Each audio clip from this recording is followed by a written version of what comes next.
Welcome back. আজকে আমরা CSS নিয়ে কথা বলবো। একটি HTML ডকুমেন্টের পেজের ভিতরে আমরা তিনভাবে সিএসএস অ্যাপ্লাই করতে পারি। Number 1, inline CSS. এটি মূলত HTML ডকুমেন্ট পেজের ভিতরে যে ট্যাগ থাকে ওই ট্যাগের ভিতরে অ্যাপ্লাই করতে হয়। Number 2, internal CSS. এটি HTML ডকুমেন্ট পেজের ভিতরে অ্যাপ্লাই করতে হয়। Number 3, external CSS. External CSS একটি আলাদা ফাইলে সিএসএস অ্যাপ্লাই করতে হয়। তো চলেন আমরা প্র্যাকটিক্যালি সেটা দেখি। এখানে আমি কিছু কোড আগে থেকে করে রেখেছি। তো এটা আউটপুট আসছে এই যে এরকম। তো এখানে আমি h1 ট্যাগটা ইউজ করি। এটার আউটপুটটা আসছে এই যে এরকম। তো আমরা প্রথমে ইনলাইন সিএসএস নিয়ে কথা বলব। ইনলাইন সিএসএস সবসময় এই যে ট্যাগের ভিতরে অ্যাপ্লাই করতে হয়। তো আমি এখানে একটা অ্যাট্রিবিউট নিচ্ছি স্টাইল। অ্যাট্রিবিউট স্টাইল নেওয়ার পর এখানে আমি একটা প্রপার্টি দেবো। প্রপার্টি দিলাম কালার। কালারের পর এই যে আমি কোলন দিছি। কোলনের পর আমি কি কালার দিতে চাচ্ছি সেটা লিখি, যেমন রেড কালার দিতে চাচ্ছি, দেন সেমিকোলন দিয়ে অফ করে দিলাম। তো এটা সেভ দিলাম। সেভ দেওয়ার পর এটার আউটপুটটা দেখে আসি। বাস, এই যে টেক্সটটা রেড হয়ে গেছে। কেমন? তো এখানে যদি আমি আরও কিছু প্রপার্টি অ্যাড করতে চাই, যেমন এখানে আমি ব্যাকগ্রাউন্ড অ্যাড করতে চাচ্ছি, সেক্ষেত্রে এই যে সেমিকোলন দিয়ে ব্যাকগ্রাউন্ড আমি ব্ল্যাক ইউজ করি। ব্ল্যাক। আউটপুট দেখি, সেভ দেওয়ার পর আউটপুট দেখি, বাস এই যে ব্যাকগ্রাউন্ডটা ব্ল্যাক হয়ে গেছে। তো এটাকে আমি এই রেড না ইউজ করে হোয়াইট ইউজ করি। হোয়াইট ইউজ করার পর দেখি, বাস আউটপুটটা এই যে সাদা হয়ে গেছে, যেমন হোয়াইট হয়ে গেছে। তো এই প্রপার্টিগুলো যদি আমি বাকি দুইটাতে ইউজ করতে চাই, এটা কপি করার পর এখানে পেস্ট করে দিলাম, এটাকে পেস্ট করে দিলাম, সেভ দিচ্ছি। সেভ দেওয়ার পর আউটপুটটা দেখে আসি, বাস তিনটাই হয়ে গেছে। তো ইনলাইন সিএসএস মূলত প্রতিটা ট্যাগের ভিতরে গিয়ে কাজ করতে হয়। তো অনেকগুলো ট্যাগ যদি থাকে সেটা একটা একটা করে করতে অনেক সময়ের ব্যাপার।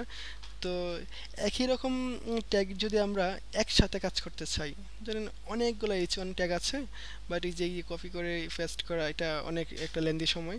তো আমরা যদি একসাথে কাজ করতে চাই, সেক্ষেত্রে আমরা ইন্টারনাল সিএসএস ইউজ করতে পারি। ইন্টারনাল সিএসএস কীভাবে কাজ করে?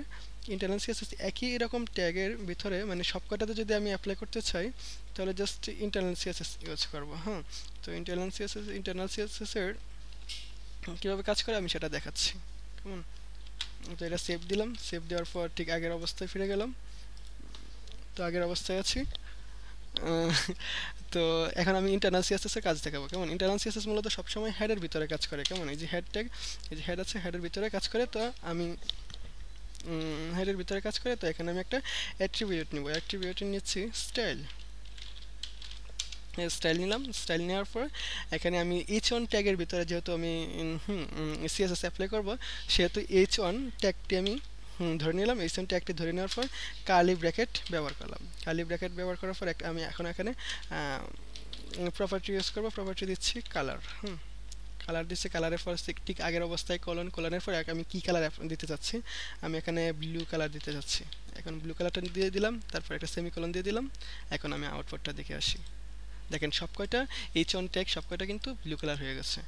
তো এখন আমি আরও প্রপার্টি যদি আমি অ্যাড করতে চাই, সেক্ষেত্রে আমি কী করব? ঠিক আগের অবস্থায়, যেমন ব্যাকগ্রাউন্ডে আমি ভায়োলেট দিয়ে দিলাম সেমিকোলন দিয়ে, বাস ব্যাকগ্রাউন্ড হয়ে গেছে।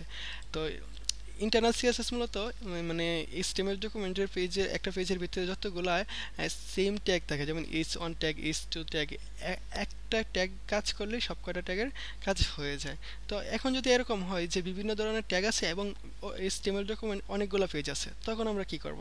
আর তখনই আমরা এক্সটার্নাল সিএসএস ইউজ করব। এক্সটার্নাল সিএসএস ইউজ কীভাবে করে সেটা আমি দেখাচ্ছি। তো এখন আমি ফিরে যাচ্ছি, আমার আগের অবস্থাটা দিকে আসি। আউটপুট ঠিক আগের অবস্থায় চলে গেছে। তো এখন আমি এক্সটার্নাল সিএসএস কাজ করব। এক্সটার্নাল সিএসএস কাজ করার আগে অবশ্যই আমাকে নতুন একটা ফাইল তৈরি করে নিতে হবে। সেখানে আমি এই নতুন একটা ফাইলের নাম দিলাম স্টাইল ডট সিএসএস। সেভ দিলাম। সরি, এটা এখানে ফাইলটা করতে হয়। স্টাইল ডট সিএসএস সেভ দিলাম। এখন আমি এটাকে HTML মানে HTML ডকুমেন্টের সাথে লিঙ্ক করে নেব। তো লিঙ্ক আগে থেকে করা আছে, জাস্ট এখানে আমি এখন এই যে স্টাইলাস সিএসএস এর এখানে কাজ করব। এখানে কাজ করতে গেলে আমি সাধারণভাবে এটা দেখাচ্ছি, মানে internal CSS sorry external CSS কীভাবে কাজ করে আমি সেটাই শুধু দেখাচ্ছি। তো এই জন্য আমি কি করব, এখানে আমার HTML ডকুমেন্টে এইচ অন ট্যাগটা আছে, তো আমি এইচ অন ট্যাগটাকে মার্ক ধরে দেন কার্লি ব্র্যাকেট দিলাম। ব্র্যাকেট দেওয়ার পর আমি কি দেবো, কালার দেব। তো কালার দিচ্ছি একোয়া দিয়ে দিলাম। এখন আমি আউটপুটটা দেখে আসি। বাস এই সব কয়টা একোয়া হয়ে গেছে। তো এখন এটা আমি এইচ ওয়ান না দিয়ে টু ব্যবহার করি, টু। তারপর দেখেন এটা ব্ল্যাক হয়ে গেছে, তার মানে এটাই কাজ হয় না, কারণ আমি এই ট্যাগটা চেঞ্জ করে ফেলছি। তো এই ক্ষেত্রে আবার কি করব, এই যে S2 ট্যাগটা ধরবো, S2 ট্যাগটা ধরে কালি ব্র্যাকেট, দেন আমি দিয়ে দিব কালার। কালার দিয়ে দিলাম রেড। বাস এই যে রেড হয়ে গেছে। তো আমি যদি ব্যাকগ্রাউন্ডে অ্যাসেট করতে চাই, ব্যাকগ্রাউন্ড কালার দিয়ে দিচ্ছি ব্লু। বাস আউটপুটটা দেখে আসি। আচ্ছা, এই দুইটা মানে এইচ অন ট্যাগ যতগুলো আছে সেগুলো ব্লু হয়ে গেছে। আমার H2 কাজটা করে নেই, তো H2 ব্যাকগ্রাউন্ডটা যদি আমি সেট করতে চাই ঠিক আগের অবস্থায় ব্যাকগ্রাউন্ড কালার, আমি এটা আমি ইয়েলো কালার ইউজ করব, কেমন? বাস হয়ে গেছে। তো এই ছিল আজকে সিএসএস। তো আজ এই পর্যন্তই, ভালো থাকবেন, আসসালামু আলাইকুম।